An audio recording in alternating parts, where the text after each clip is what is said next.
Merci.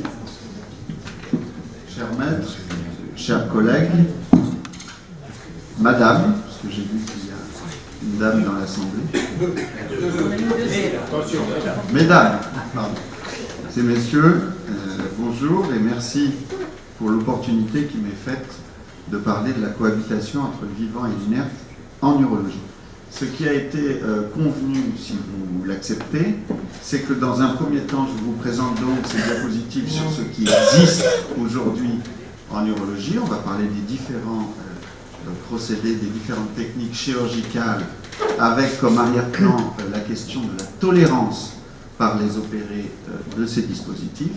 Et ensuite, dans un deuxième temps, le professeur Bitter élargira un peu la discussion sur l'innovation, les dispositifs innovants à venir, et mènera une réflexion un peu plus philosophique sur le sujet.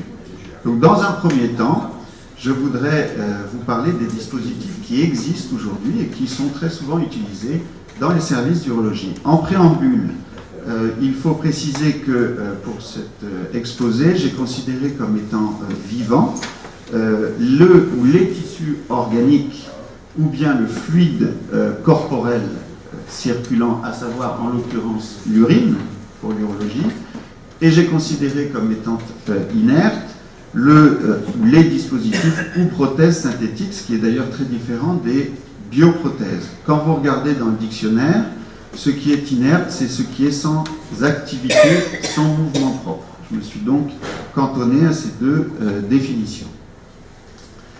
Alors, je tiens d'emblée, par souci de clarification, à distinguer deux types de dispositifs. Vous avez ceux qui assurent le drainage urinaire, donc, ou éventuellement des instillations, par exemple les sondes pour des instillations vésicales, et qui donc, par définition, se trouvent au contact de l'urine. Ça, c'est la première catégorie de dispositifs. Et la seconde, ce sont les dispositifs que nous utilisons pour le soutien ou la compression des tissus avoisinants et qui, par définition, sont en dehors de l'urine. Et cette distinction est très importante, vous le verrez, car la tolérance de ces dispositifs est très différente selon qu'on est dans la première ou dans la seconde catégorie.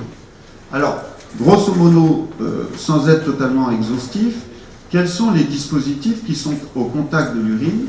Il y a d'abord les sondes vésicales, les sondes urétrales, qui constituent un peu le pain quotidien de l'urologue. Il y a finalement très très peu d'interventions chirurgicales en urologie qui ne nécessitent pas un sondage, soit avant, soit pendant, soit après l'intervention. Donc on va parler des sondes urétrales d'abord. Il y a également les sondes urétérales qui permettent le drainage de la voie excrétrice. Il y a des endoprothèses qui peuvent être soit dans l'urètre, soit dans l'urtère. Et puis, de façon un peu plus marginale, a été mis au point, dans des indications très limitées, un pontage réno-vésical. Ça, ce sont les dispositifs qui sont au contact de l'urine. Je vous le disais, donc, le plus couramment utilisé, c'est la sonde urétrale. Il y en a de toutes sortes. Vous avez des sondes droites, vous avez des sondes béquillées, vous avez des doubles voies, des triples voies quand il s'agit de faire un lavage des côtés. Ces sondes, elles ont comme particularité d'avoir souvent, parfois, le nom de certains praticiens célèbres. Vous avez les sondes du Dufour, la Tiemann, la Couvler, j'en passe forcément. Et les matériaux sont les suivants, 99 fois sur 100, elles sont en latex, en PVC, en polyvinylchloride, en silicone ou éventuellement en téflon. Et vous avez ici un tableau qui récapitule les propriétés de ces différents matériaux, en sachant que les sondes les plus utilisées, les moins chères, sont les sondes en latex, avec un risque d'irritation, d'incrustation assez important et un risque allergique. À l'inverse, vous avez des sondes plus chères, plus rarement utilisées, qui sont en silicone. En général, on les utilise quand il y a une allergie au latex, qui ont des très faibles taux d'incrustation, des risques infectieux assez faibles et surtout qui n'induisent pas d'allergie. Alors, comment ces sondes sont tolérées justement par l'organisme? Le problème majeur, numéro 1 des sondes, c'est l'infection. Il faut savoir qu'en France, ça c'est la Haute Autorité de Santé qui le dit, il y a chaque année 3 à 5 000 décès par an liés à une infection urinaire, à une infection nosocomiale, pardon. Or, 40%, près de la moitié de ces infections nosocomiales, sont d'origine urinaire, et 80% des infections urinaires nosocomiales sont dues à la présence d'une sonde. D'où la nécessité, chaque jour, de se poser la question, est-ce qu'on doit ou non retirer la sonde? Et on a tendance, il faut bien le dire, à les retirer de plus en plus tôt pour éviter justement ce genre de problème. Les germes incriminés, c'est quoi? C'est Escherichia coli, entérocoque, Klebsiella ou le Piocianique, mais ce sont parfois, il faut le rechercher, des champignons type Candida. J'ai mis ce chiffre à titre informatif. Chaque journée de sondage augmente le risque d'infection de 5 à 10%, ce qui est assez considérable, chaque journée.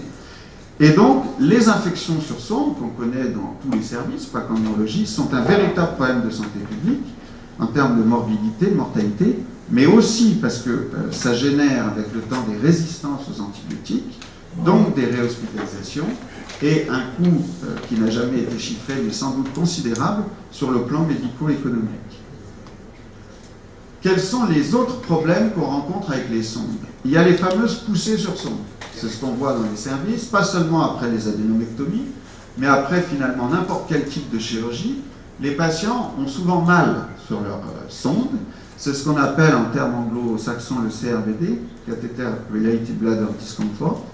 Et si on le cherche, si on interroge les gens, on s'aperçoit que c'est très fréquent, puisque 40 à 65% des patients en post-opératoire, toutes pathologies confondues, se plaignent de douleurs sur sonde. Donc il y a de la part du patient, de la patiente, quand même des réactions relativement, comment dirais-je, négatives lorsqu'ils ont une sonde. Il y a le fameux risque allergique.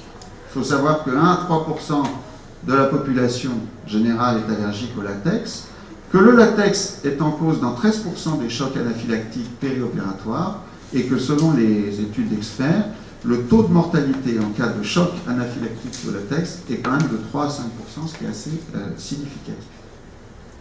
Donc les sondes, c'est très utile, on en utilise tous les jours, mais c'est pas si bien toléré avec ça. Ça fait beaucoup d'infections, ça fait des douleurs, et éventuellement ça fait des chocs anaphylactiques quand c'est au latex. Quid des sondes urétérales? Vous avez là aussi toute une multitude de sondes. Vous avez des sondes double J, des sondes mono J, vous avez des sondes droites, vous avez la sonde de Chevassus avec une petite pyramide à l'extrémité supérieure. Ces sondes sont en général, parfois de manière composite, en polyuréthane, en silicone, elles peuvent être en vortex ou en biosol. 20%, 20 à 40% dans la littérature, selon ce qui est des séries, des patients se plaignent de douleurs sur les sondes double J. Ce qui est assez important, et coupons tout de suite une idée reçue, les douleurs ne sont pas corrélées à la souplesse du matériau utilisé, ni au diamètre. Ce n'est pas parce que vous mettez une grosse sonde double J que le malade aura plus mal. Vous avez également, et ça c'est très fréquent, dans 20% des cas environ, des troubles irritatifs liés à la présence de la boucle inférieure de la sonde double J dans la vessie. Et là, il semblerait, d'après certaines publications, pour le coup, que les troubles irritatifs soient influencés par la longueur de la sonde. On considère que le risque de douleur est significativement augmenté lorsque la sonde dépasse la ligne médiane, ce qui est le cas d'ailleurs sur cette ASP.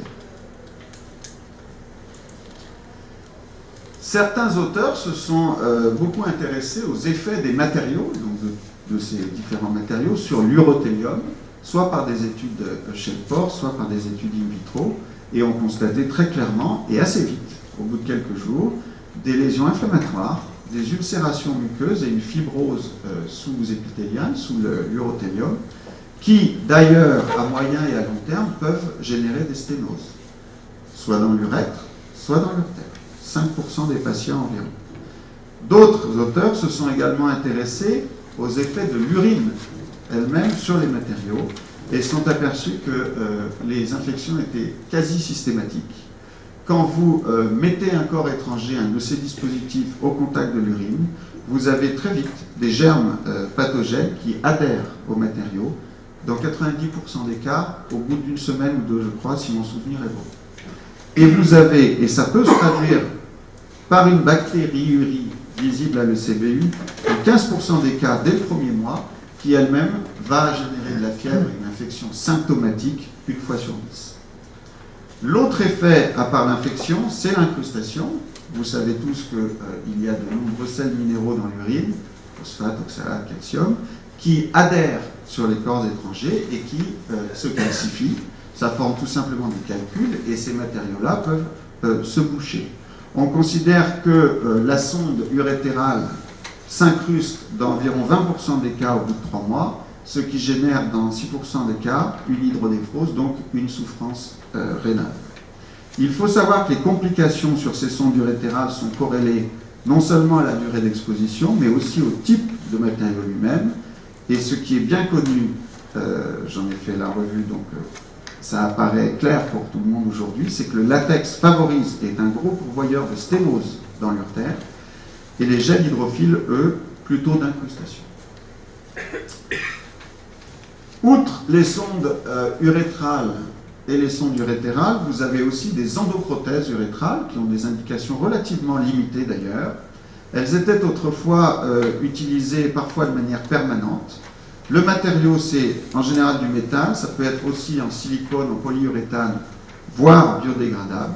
Les indications se résument soit aux obstructions urétrales chez des patients inopérables, on peut faire ça sous anesthésie locale, éventuellement en cas de sténose de l'urètre complexe récidivante quand vous ne voulez pas vous lancer dans une urétroplastie, ou bien, et c'est le plus souvent en pratique courante le cas, comme test chez un patient qui a à la fois une hypertrophie de la prostate et une pathologie neurologique, et quand vous avez du mal à distinguer parmi ces deux causes l'origine des troubles. Vous pouvez parfaitement, temporairement placer un stent, voir si le patient a une symptomatologie qui s'améliore, et si ce test est donc un succès, lui faire la résection de prostate.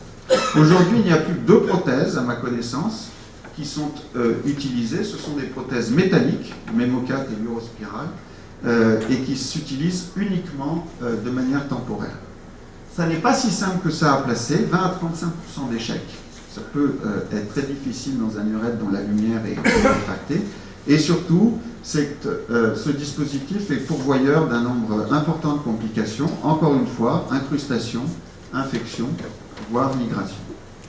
Vous avez ici quelques photos. La première montre une calcification d'une prothèse métallique qui a dû être laissée en place un peu trop longtemps. Vous avez un énorme calcul à l'extrémité de cette prothèse et ça peut être dans ces cas-là très difficile de les retirer par voie endoscopique. On est parfois contraint même d'ouvrir pour retirer, c'est rare mais ça peut arriver, d'ouvrir pour retirer les prothèses et de réparer l'urètre. Vous avez en bas une prothèse urolume, qui est comme une espèce de filet métallique qui maintient ouverte la lumière urétrale. Là, à droite, vous avez une incrustation majeure de cette prothèse, comme on voit si le dispositif est laissé en place trop longtemps. Vous avez ensuite, sur le même principe, des endoprothèses de l'urtère. Il y a un type, à ma connaissance, c'est le Mémocat 51, qui est constitué d'un alliage nickel plus titane, et qui peut servir rarement dans les sténoses étagées complexes de l'urtère, comme vous avez ici en haut à gauche. C'est donc une endoprothèse sous forme d'un ressort métallique pour assurer un meilleur drainage de l'urtère. La tolérance est tout à fait satisfaisante, je crois, mais je dis je crois parce que j'ai dû poser ça 2 ou 3 fois seulement, donc je n'avais pas une grande expérience. Mais là encore, la morbidité est assez conséquente avec un risque d'obstruction estimé à 20% et de migration 30%. C'est donc, quoi qu'il arrive, des dispositifs qui génèrent un nombre élevé de complications. Et enfin, quelques mots sur le pontage extra-anatomique entre le rein et la vessie, qui a le mérite de se faire sous local, dans des situations extrêmement rares, par exemple la sténose urétérale après transplantation, ou bien les tumeurs urothéliales de tout l'urtère dans un but palliatif. On peut décider de shunter l'urtère si on ne veut pas se lancer dans une urétéro-iléoplastie par exemple, en mettant deux petits tuyaux connectés l'un à l'autre. Le revêtement intérieur est du silicone et à l'extérieur c'est du polyester.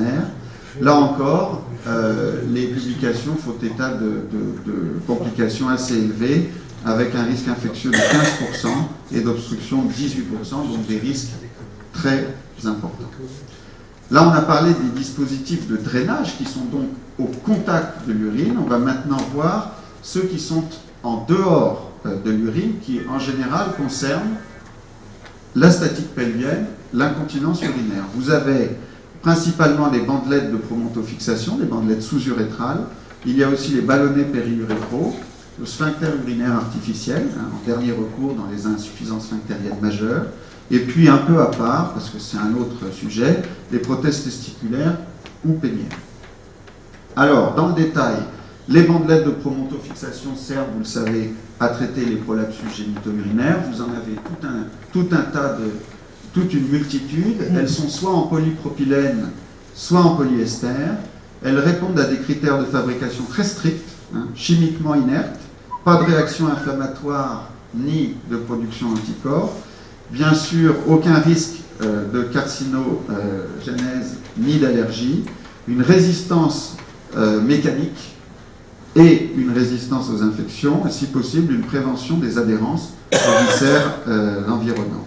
Les résultats fonctionnels de ces prothèses sont bons, avec une correction anatomique immédiate quasi garantie, et un risque de récidive à la louche de 10%, toutes techniques confondues. Il faut savoir que ces prothèses-là, synthétiques, non résorbables, ont des résultats nettement meilleurs que les prothèses résorbables, et encore nettement meilleurs que certains tissus autologues qui ont été testés à une époque, puis abandonnés, comme le fascia lata ou la sous-muqueuse intestinale de porc.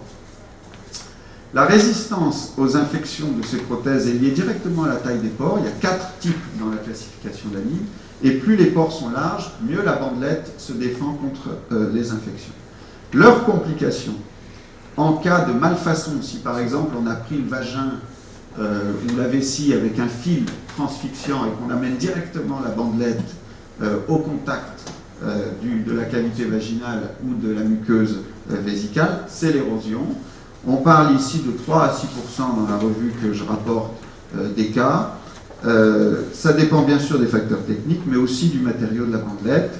J'ai compris qu'avec les prothèses en Gore-Tex et le silicone, le risque était nettement accru, multiplié par 4. Dans ces cas-là, vous avez quasiment 0 chance, en cas d'érosion, de pouvoir préserver votre bandelette. Éventuellement, pour celles qui sont en polypropylène de type 1, donc qui se défendent correctement, ou en tout cas le moins mal contre l'infection, il semblerait qu'on peut garder le dispositif, mais à titre personnel, dans ce que j'ai pu en voir, on est toujours à plus ou moins long terme obligé, à cause des infections à répétition, des douleurs, de retirer le matériel. Vous avez également les bandelettes sous-urétrales, donc qui font office de soutènement dans les cures d'incontinence urinaire d'effort. Elles sont toutes en polypropylène. Vous avez en haut la mini TOT. Vous avez un TOT plus classique en bas à gauche et une bandelette Advance pour l'incontinence masculine, en bas à droite. Ces bandelettes offrent un très bon taux de succès avec à long terme une excellente tolérance. Il n'y a pas d'allergie ni de rejet, mais encore une fois, le problème numéro 1, c'est celui de l'érosion urétrale qui met directement la bandelette en contact avec l'urine, ce qui donc induit des infections et des calcifications, et ce qui nécessite systématiquement le retrait partiel ou total du dispositif. J'ai mis ici quelques photos d'un cas clinique qu'on avait publié une dizaine d'années à Cochin dans le Journal of Urology, une patiente qui se présente avec des infections urinaires à répétition, un gros calcul dans la vessie qui, en fait, était une calcification d'une partie de la bandelette qui traversait la corne de la vessie. Vous avez également donc les ballonnets périurétraux, que certains ont plus ou moins utilisés, ou le sphincter urinaire artificiel, donc bien indiqué dans l'incontinence sévère par insuffisance sphinctérienne réfractaire aux autres traitements. Ces dispositifs sont en silicone, ils sont de manière générale très bien tolérés. Les risques principaux sont les érosions de l'urètre, l'extrusion cutanée, dans la bourse si c'est un homme, les grandes lèvres si c'est une femme, et un risque infectieux de quelques pourcents. Ici, sur la photo en bas, vous avez un sphincter artificiel avec la pompe en bas, le ballonnet qu'on met en général en fossile à droite, qui est le réservoir d'eau, et puis la manchette périurétrale qui est remplie et qui assure la compression extérieure de l'urètre. Lorsqu'il y a une érosion de l'urètre, ça génère forcément des infections. D'abord, le sphincter ne marche plus, il y a des infections, c'est absolument catastrophique, et on va immédiatement retirer le dispositif. Donc là encore, on ne peut pas faire coexister dans cette situation ce type de dispositif et l'urine. Ça n'est tout simplement pas possible. Et en dernier, ma dernière diapo sera un peu à part, si je puis dire, ce sont les prothèses péniennes. Les prothèses péniennes et testiculaires, vous avez différentes prothèses testiculaires ici, surtout dans un but cosmétique, après orchidectomie pour cancer par exemple, ou bien les prothèses péniennes pour les dysfonctions érectiles sévères. Vous avez un mécanisme avec une pompe pour faire gonfler ces deux cylindres qui sont placés dans les corps caverneux et qui donc assurent de manière artificielle, si je puis dire, l'érection. On s'aperçoit, et ça c'est très intéressant, que le taux d'infection est assez important, compris entre 1 et 25%, mais que ce sont des germes cutanés qui contaminent le matériel au moment de la pose, en fait, majoritairement du staph, coagulase négative. Le risque augmente si le patient est diabétique, ce qui est souvent le cas pour les prothèses péniennes. Le risque augmente s'il y a déjà eu des poses de prothèses. Il faut que je me dépêche. Et donc, à titre systématique, maintenant, ces prothèses sont baignées d'antibiotiques. Donc, pour conclure, je dirais qu'il y a deux cas de figure. Il y a les dispositifs de drainage qui sont au contact de l'urine et qui sont, d'une manière générale, assez vite mal tolérés à cause d'infections et de douleurs et à moyen terme d'incrustation. Et il y a les dispositifs de soutien ou de compression qui sont en dehors de l'urine, qui sont très bien tolérés, sauf s'il y a une érosion et que justement la bandelette, le dispositif, est en contact avec l'urine. Conclusion, le vivant et l'inerte en chirurgie urologique peuvent parfois faire très bon ménage, sauf en présence d'urine. Je vous remercie. Merci beaucoup. On va donc écouter maintenant votre commentateur, qui est Marc-Olivier Bitker. Voilà. Restant dans un temps assez court, si vous pouvez, parce que... Je vous promets, Monsieur le Président, mes chers collègues, juste un mot pour vous dire que quand Michael Perromort m'a demandé d'être le discutant de sa présentation, j'ai d'abord été très fier, et puis ensuite j'ai été très ennuyé. Les diapositives...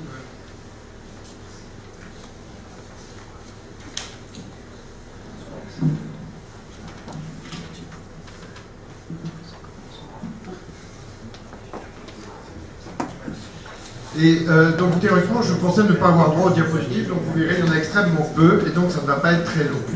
Alors, c'est l'inerte et le vivant, et quand on se penche un peu sur le sujet, on s'aperçoit que c'est quand même extrêmement compliqué. Si on prend les définitions de base, l'inerte, c'est quelque chose qui est a priori passif, c'est quelque chose qui est a priori immobile, c'est quelque chose qui a priori n'a pas d'identité. À l'inverse, le vivant est a priori actif, il est a priori réactif, il possède une identité, et surtout, et c'est probablement ça qui le caractérise de la manière la plus précise, il est capable de se reproduire. Néanmoins, les choses ne sont probablement pas aussi simples dans la mesure où il faut se méfier des apparences. Et un certain nombre de choses qui peuvent apparaître comme inertes sont en fait vivantes, ou du moins vont le devenir. Et je voudrais, à cette occasion, et je regrette de ne pas avoir fait de diapositives là-dessus parce que j'avais ce qu'il fallait pour, mettre un œuf de poule à côté d'un gros calcul vésical. Je pense que n'importe quel individu qui n'est pas un spécialiste ne fera pas la différence.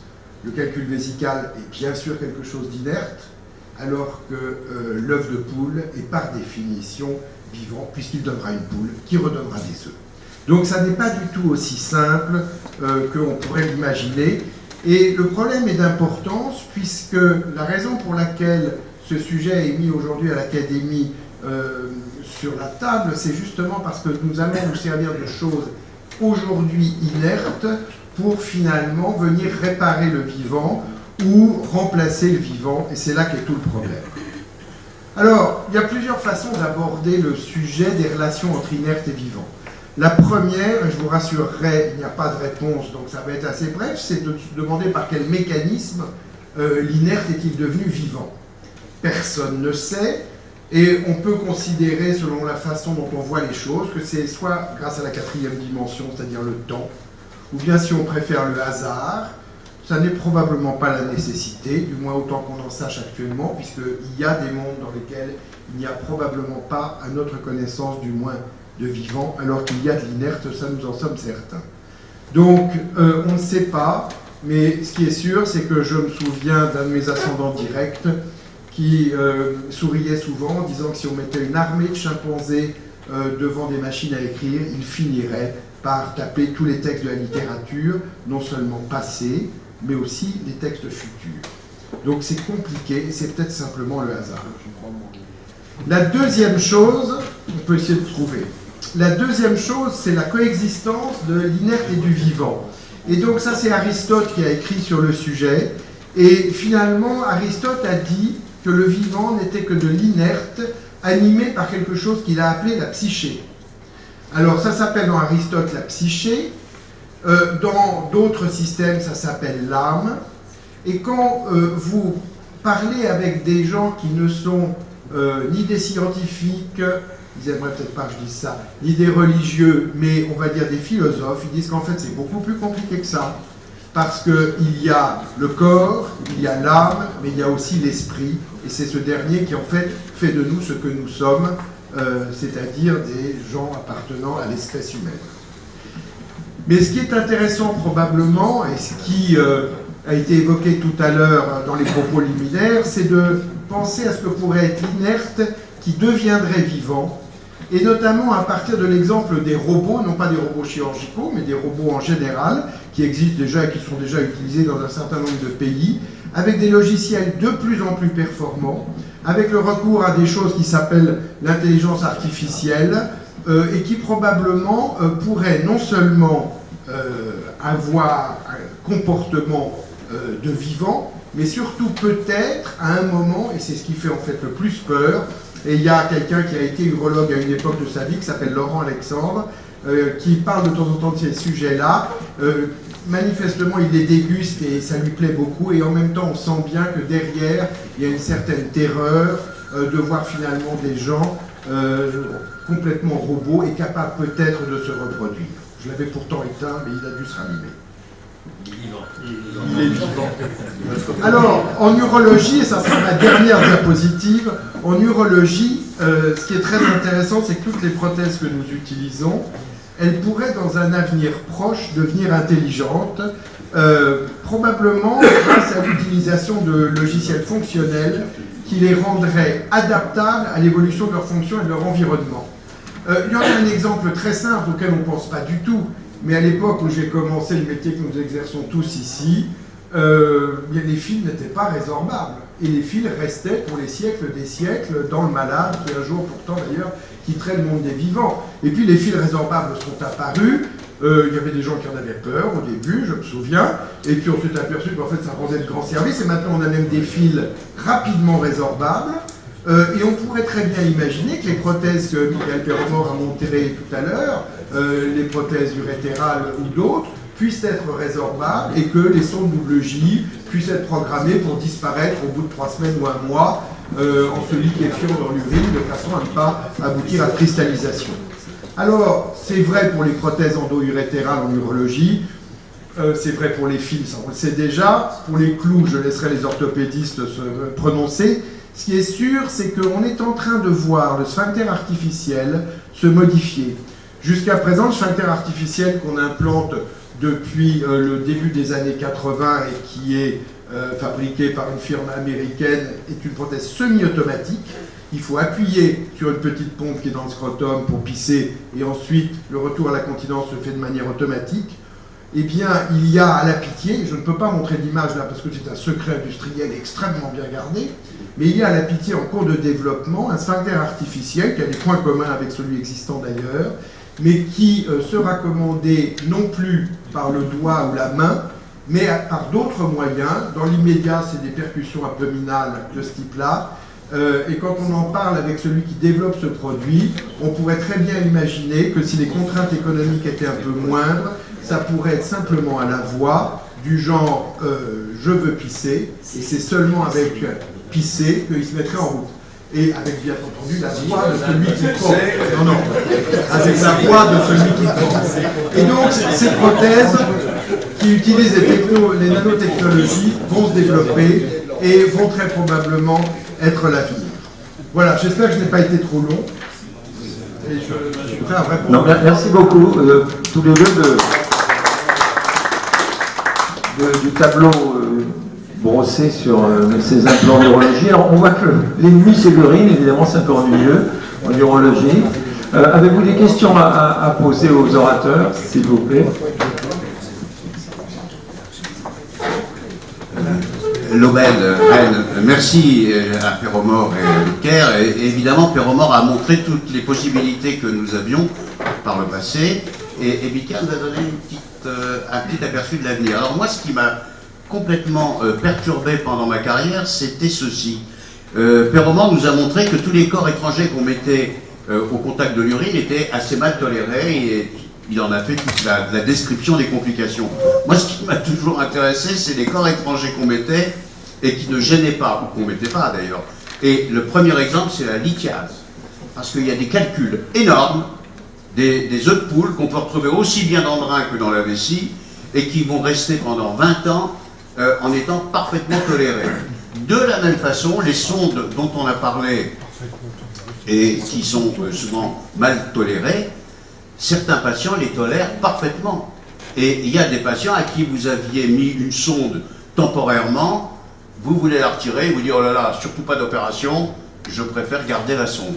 Alors, pour avoir expérimenté la sonde, c'est effroyable, et les coucher sur sonde, ça existe, mais c'est vrai qu'il y a des corps étrangers qui sont très bien. Alors, c'est peut-être vers cela qu'il faudrait se tourner pour essayer de comprendre qu'est-ce qui fait qu'un corps étranger peut être toléré ou pas. Non mais, enfin, Michael aura peut-être une réponse, mais je pense d'abord que chaque individu est différent de l'autre, ça c'est une certitude. Il y a des gens qui vont supporter extrêmement bien quelque chose que d'autres ne supporteront pas. Mais la deuxième chose, c'est que je ne suis pas complètement d'accord pour dire que la lithiase vésicale ou la lithiase rénale d'ailleurs est supportée sans aucun inconvénient au long cours. En réalité, ce qui se passe, c'est qu'il y a bien un moment où on les découvre. Et on les découvre soit à l'occasion de l'infection, ce qui prouve qu'elles ne sont pas forcément bien tolérées toutes, ou quelquefois on les découvre s'il n'y a jamais eu d'infection, à l'occasion de prolifération cellulaire, généralement épidermoïde et d'assez mauvais pronostic, sur des coralliformes laissés en place comme ça a pu se faire autrefois. À l'époque, on craignait de les opérer parce que c'était une chirurgie dangereuse. Et donc, je crois que vraiment le corps étranger, comme l'a dit Michael, dans la voie excrétrice, c'est sûr qu'il est probablement chez certains toléré plus longtemps que chez d'autres, mais chaque fois qu'on le découvre, il faut l'enlever. Brièvement, s'il vous plaît, la dernière question, parce que... Non, deux points. L'explication du retentissement, elle est connue, en fait. Ça dépend de la réaction de la paroi de la voie excrétrice au corps étranger. Et ça dépend, l'exemple de la vessie, c'est typique. Les gens qui ont des vessies atones, ils supportent très bien les sondes. Et donc, sur le plan urodynamique, on sait très bien à quoi est due la douleur due aux sondes, qu'elles soient dans les reins ou qu'elles soient dans la vessie. Donc, l'autre question que je voulais poser, c'est que vous n'avez pas du tout parlé du fait de... dans les prothèses qui de plus en plus deviennent intelligentes et dynamiques, et l'exemple du sphincter artificiel est caricatural, on n'a pas une compression ou une pression de l'organe qui est constante et qui varie dans le temps. Et on sait très bien, quand on opérait ou quand on réopérait le sphincter artificiel, il y a des changements tissulaires considérables. Et je pense que la jonction entre l'inerte et le vivant, c'est très intéressant, ça serait d'étudier justement ces jonctions, ces espèces de coques qui se constituent et qui ne sont pas les mêmes suivant que les compressions sont permanentes ou non. Et puis le dernier point, c'est que pour les prothèses urétérales, l'échec, il n'était pas tellement dû, il était également dû, comme a dit Michael, au passage des urines, mais il était fait aussi que l'urtère est un organe péristaltique et que, alors même que la jonction entre l'inerte et le vivant était bonne et parfois pendant des années, c'est le fait d'avoir un tube rigide sans aucun péristaltisme qui entraînait la dilatation de haut appareil et pas du tout une obstruction mécanique. Très bien, oui, en fait, c'est le défaut de fonction qui pêchait. On vous remercie et on avance.